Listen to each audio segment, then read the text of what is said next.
সুপ্রিয় দর্শক, আমরা মুক্তাগাছা জার্নি আজ আমাদের প্রতিবেদনটি আপনাদের সামনে সম্পূর্ণ প্রতিবেদনটি আসবে।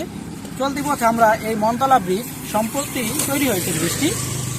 আমার পাশে আছে মামুন ভাই, হাই দর্শক, আছে রনি ভাই, হাই দর্শক, জানেন জানা একজন অ্যাক্টিভ সদস্য আছে সিজান।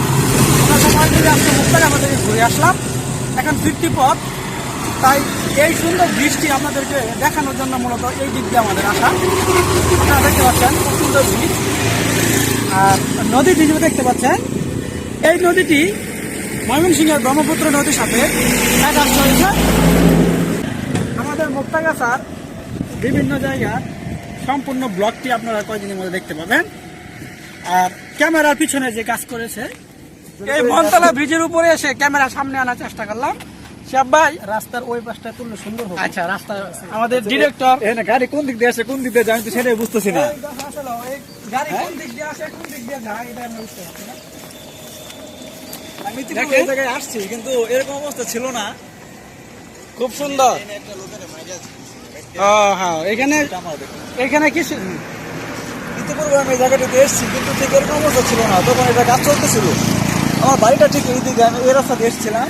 কিন্তু এখন তো আমি মুক্তাগাছা থেকে যখন ফিরতেছি ময়মনসিংহের উদ্দেশ্যে, আমি রাস্তা হারিয়ে ফেলেছি। এবং আপনার স্ক্রিনে এই মুহূর্তে যে জায়গাটি দেখতে পাচ্ছেন, ঠিক এই জায়গাটিতে একজন মানুষকে মেরে তার লাশ এখানে ফেলে দেওয়া হয়েছিল। আপনারা বিভিন্ন নিউজে শুনেছেন, দেখেছেন।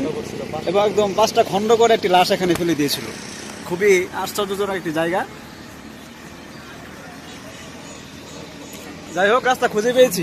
মনে হয় এটা একটা ভুতুরে জায়গা, ভুতুরে ব্রিজ।